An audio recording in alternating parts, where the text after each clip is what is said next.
Hi guys, I am here with your Bible reading. I'm sorry if I have to take a break in between. I'm just going to try not to. Hopefully I won't have to, but if my mouth gets really dry, I'm going to have to get a drink, but it's right here beside me. Oh, it was super dry all last night and this morning. I had like no saliva in my mouth at all. I could not even hardly swallow. It was horrible. I mean, my tongue, it was just completely dry. Just felt my whole mouth is just like you could pick. My tongue kept sticking to the roof of my mouth. You could take it and put it back down. There was, I mean, no saliva at all. I was eating ice last night in bed, and I got some ice here today, so ice helps a little bit. So it's a lot better than what it was, or I wouldn't be able to be even doing this. So hopefully we get through it here. And I apologize if I had to take a sip. Hopefully I won't have to. Sure is pretty out there today, guys. Hope you're getting to enjoy it. I got the window open, sun's shining real pretty, and got a nice breeze a-blowing. Feels really good in here. It was raining here earlier. It rained for like maybe a minute and a half to 2 minutes. It didn't rain long at all. I don't even know if it rained long enough to get the flowers watered. But sun's back out real pretty now, and we really needed some rain, and our electric came back on early last night. It was supposed to be off from 6 to 9, and they got it back on at 8:30. And the time went really fast because my husband and I just got out a deck of cards and played cards. We hadn't done that in, oh my gosh, probably a year or longer. We just got out the little Brooklyn Lantern thing and played cards the whole time, and we had a really good time. Had the window open. It was nice. It was really nice. Somebody walking up the sidewalk. I'm not used to seeing people in here with the windows closed. I'm like, oh my gosh, who is that person? Alright, guys. Well, let's begin with 2 Corinthians chapter 11. We'll be reading verses 1 through 15. We'll be talking about Paul and the false apostles. And a reminder, this is still Paul who is talking in 2 Corinthians here. I hope you will put up with me in a little foolishness. Yes, please put up with me. I am jealous for you with a godly jealousy. I promised you to one husband, to Christ, so that I might present you as a pure virgin to him. But I am afraid that just as Eve was deceived by the serpent's cunning, your minds may somehow be led astray from your sincere and pure devotion to Christ.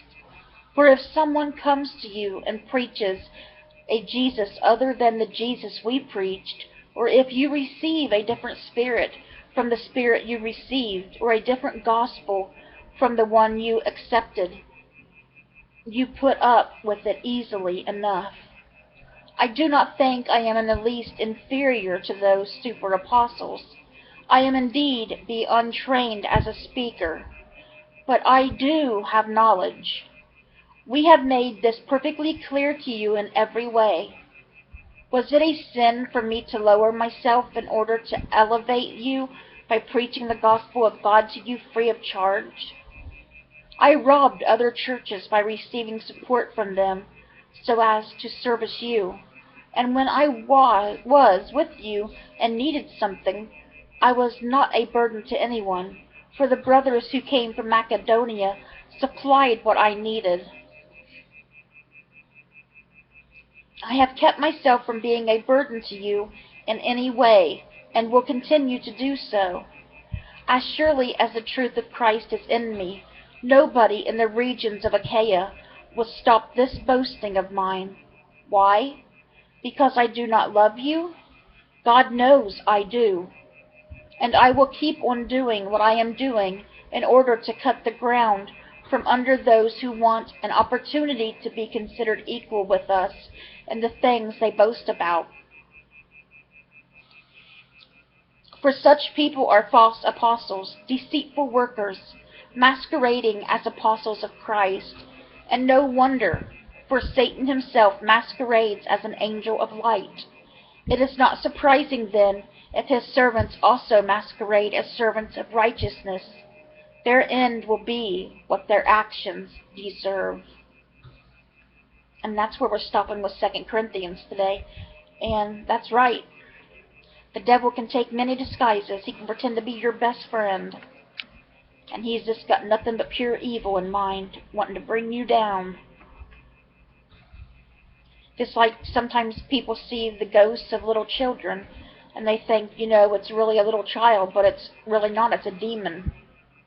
Not every time, but most times it is. It's Satan trying to fool them that it's a little child. Or someone that they know, and it'll be an evil spirit that they're inviting into their home. So,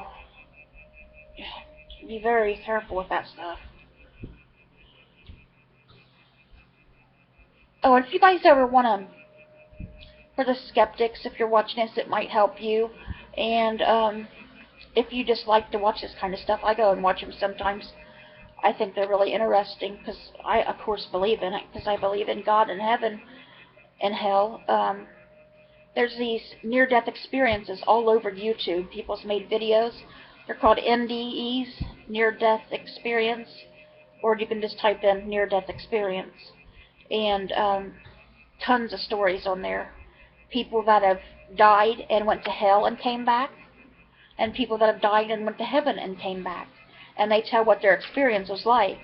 And many people, well, everyone that has their video on there that went to hell and experienced it, begged to came out to get another chance to prove their love to Jesus and to turn from their evil ways. I mean, some of the people were people you never thought would ever change. One was a Satanist, and he always taught his kids and stuff, satanic ways, because his father taught him that. His father taught him satanic ways, and he worshipped the devil. I mean, he was really, really bad. And he died, and then he had an experience where he seen Jesus. Jesus talked to him, and he seen what hell was like. As soon as he woke up, he came back to life. He changed his life completely around. He is going around preaching about Jesus now. Completely changed man. You see several of them on there. Big, important people. Not just people you don't know. There's important. We're all important, but you know what I mean. People that everybody really knows. It's something to look at. I mean, they're really interesting. I like watching them every now and then. And also, if you like watching about stories where when people are dying, like in hospice, they got hospice stories on there. They're really, really good. If you watch the one where the woman was, I can't remember her name, but she was a hospice nurse for 30 years, it says. It's over like an hour long, I think, but it is well worth watching. I mean, she's got some great stories of people that when they were dying, what they seen. It's amazing. A lot of them seen their relatives there waiting on them. Some seen angels. An experience we had ourselves, that I was told about.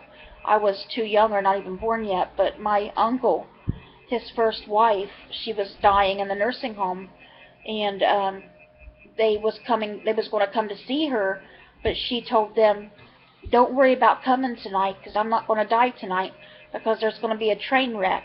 I'm going to die tomorrow. And they just thought, she was out of her head on all the morphine and everything. Well, there was a train wreck that night, a bad one, and the next day, she died, just like she had said. So I'd like for somebody to explain that away. And there's been so many other stories, but I have my own even. But let's get back into this Bible reading before we get way off track here. Just something for you guys to look up, Something, I really enjoy them. Alright, guys. Our psalm today is Psalm 53. For the director of music, according to the Maleth, a maskil of David.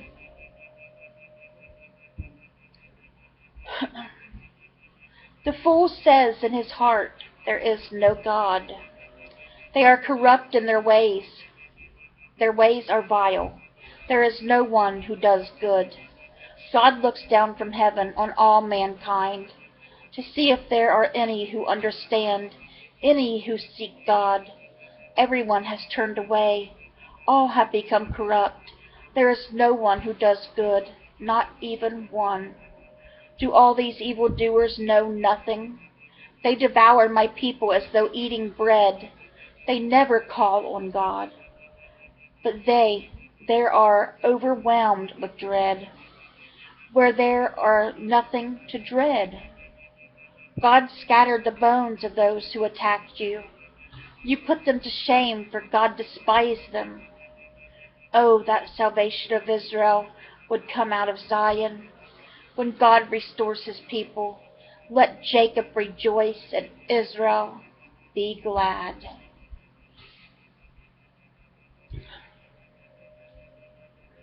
Sorry, my mouth was getting really dry there. That was Psalm 53, guys. And lastly, for our Bible reading today is Proverbs chapter 22, verses 28 and 29, and it's saying 6. So we're going to read it all together here. Well, we can do them separate. Saying 5 says, do not move an ancient boundary stone set up by your ancestors. And saying 6, do you see someone skilled in their work? They will serve before kings. They will not serve before officials of low rank. That thing about saying 5 there about moving ancient boundary stones of the ancestors. You can go back to people that says their houses were haunted. When they started messing around with the place, they were skeptics too. I believe places can be haunted. Yes, I believe in that stuff, because I've seen things myself, and I know I'm not crazy. I've seen it. Many times I see people, and you would not even want to know some of the things I've seen. I mean, they didn't see nothing until they started messing around with the house. In this one case, and then they started having all this stuff going on. It was crazy. But yeah, so that's something to think about.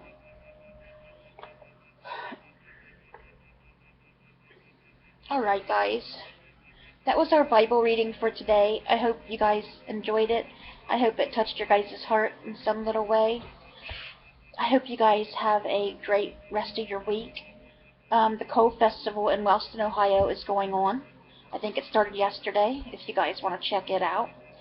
But the big one that's in Jackson, the Apple Festival, is later this month. I don't know, I think around the 20-something it starts. I'll let you guys know when it starts when I find out.